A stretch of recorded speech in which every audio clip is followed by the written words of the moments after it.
Boss,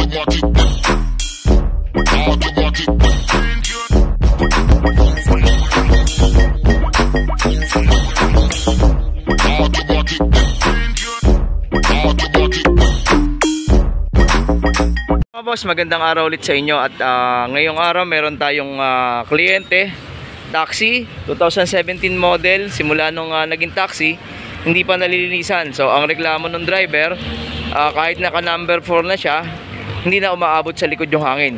So ito malamang lahat ng dumi tumagos na kay cabin filter. Kasi nakatanggal na rin yung cabin filter nila, hindi pa rin ganun kalakas yung binubuga ng hangin. Pero may lamig naman daw. So malamang sobrang dumi ng evaporator. Makikita natin to mga boss pag na-pull out namin. Abangan natin kung gaano kadumi at ayos pa ba yung evaporator pagkatapos linisan ng panglinis natin. Ayun mga boss. Ayan na yung driver natin mga boss. Shoutout kay Akong. Yan yung ating mabait na driver. Nakapagsoli na rin to ng ng mga gamit sa mga pasahero niya. Kaya shoutout dyan. Ayan Hindi mo nakita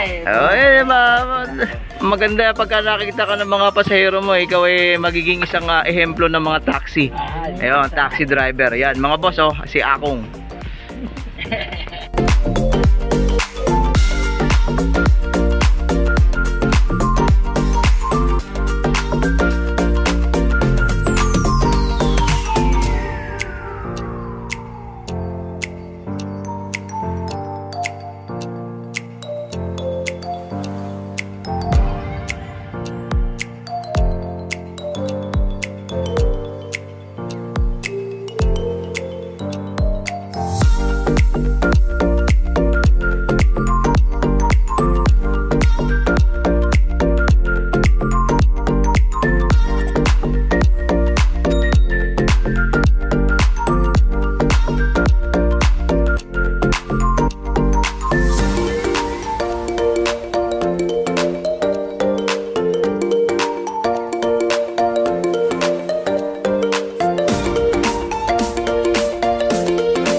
Boss, na ibaba na namin yung evaporator. Titingnan natin ngayon kung gaano kadumi yung 2017 na hindi na lilinisan simula nung naging taxi, no? Medyo maganda rito dahil kung i-imagine nyo, napakatagal at alam naman natin sa taxi na medyo mas mabilis talaga magdumi, no? Medyo alaga pa siguro sa cabin filter to nung driver na poging yan, no? Yan yung driver na pogi. Hello. Yun. Ito, makikita natin ito mamaya pag nabaklas natin kung gaano kadumi. So, kahit may cabin filter mga boss, may tendency tumagos pa rin yung dumi. So, pinaka palatandaan doon mga boss, yung hindi na ganun kalakas na response ng hangin, lalo na kung number 1. Pagaya nga nung sinasabi ng driver dito, naka number 4 na siya pero hindi pa rin tumatagos yung hangin sa likod o hindi umaabot sa likod yung response ng hangin sa kanong lamig. So yun, makikita natin to ngayon. Okay mga boss, ito yung itsura ng evaporator nya sa loob. So talagang sobra na, no? Hindi lang talaga dumi, parang jelly na siya. Grabe pala yan. Tapos itong side na lang na to, yung dinadaanan ng blower. Kaya pati yung lamig hindi na niya maibuga-buga. So yan yung mga taon na mga hindi napalinisan yung evaporator. So minsan kasi pagka depende po sa gamit yung cabin filter kung gaano kaganda yung quality, kasi pag minsan sobrang nipis o tumatagos yung dumi pa rin kay cabin filter. Yung iba naman nababaluktot yung cabin filter kaya tumatagos pa rin yung dumi. So ito 2017, ngayon lang na pull out, ito yung dumi nya. Okay, ngayon mga boss, pagka nalinisan to, titingnan naman natin dito kung halimbawang mayroon naman siyang leak. So kasi pag ganyan kadumi, baka yung dumi kumapit na kay aluminum at maging cause na ng butas niya. Pero kanina naman to, may freo naman siya. Yun nga lang, pag nalinis, syempre umaangat yung dumi dyan o malilinisan, magkakaroon ng leak yan kung sakali. Kaya sa mga ibang pagawaan, mga ganitong itsura, pinapapalitan na ng bago to. Pero syempre kung pwede pa naman at tatagal pa, malalaman natin to pagka nalinisan natin. Ayun mga boss.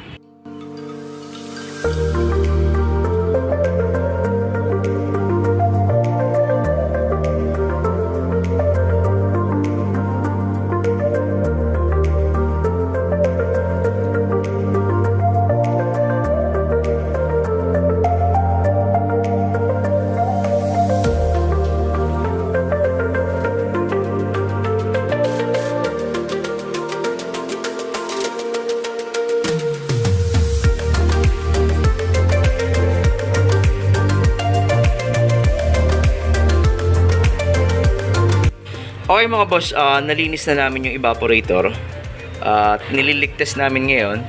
Meron tayong 250 PSI. So para makita natin kung wala ba siyang leak. Pero palagi ko wala naman nagbabubbles, wala naman siyang singaw. Yun nga lang ang minsan pagka sobrang dumi na talaga mga boss at kumapit na yung dumi kay aluminum, hindi mo na talaga maiiwasan na hindi kainin yung aluminum. Kaya may mga konti na siya mga kain na niya. May mga corrosion na siya.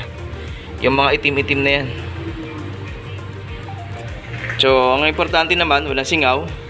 So saka na lang natin to palitan pagka talagang bumigay na. Ayun, at least walang singaw, walang butas.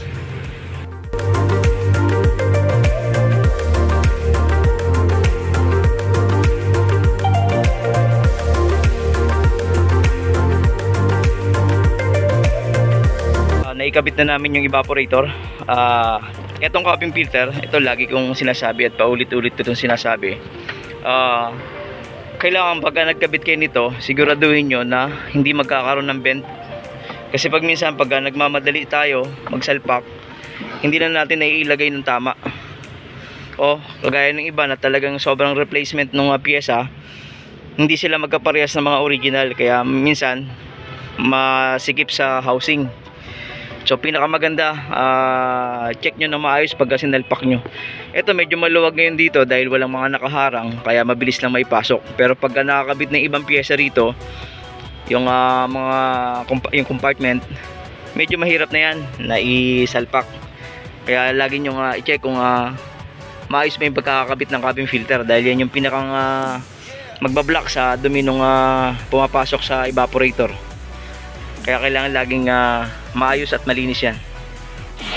Okay mga boss, ang isa ring sikreto para hindi ganong kabilis magdumi ang aircon system nyo, yung laging pagbabacuum ng ating mga mating, ito mga carpet natin. Kasi wala naman siyang ibang hihigupan na dumi si blower motor kundi dito lang sa loob. Kaya mas maganda kung laging malinis yung ating loob ng sasakyan.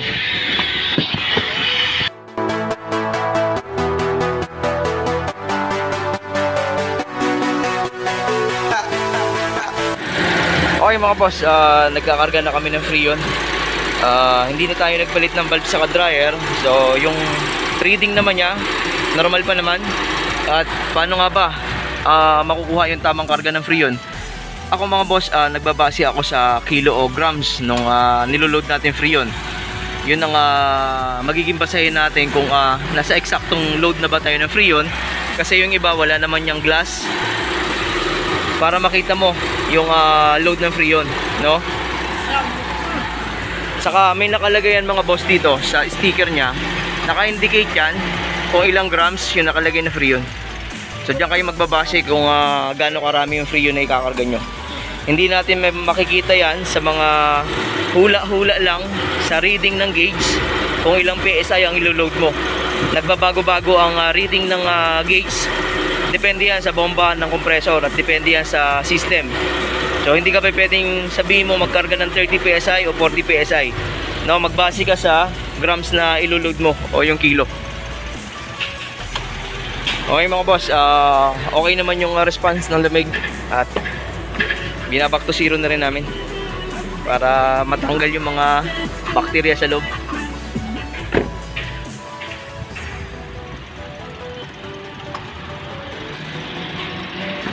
Ayun, maraming salamat ulit mga boss sa panonood sa ating maliit na channel. At huwag niyo makalimutan mag-subscribe, mag-like at mag-share sa ating YouTube channel. Salamat mga boss.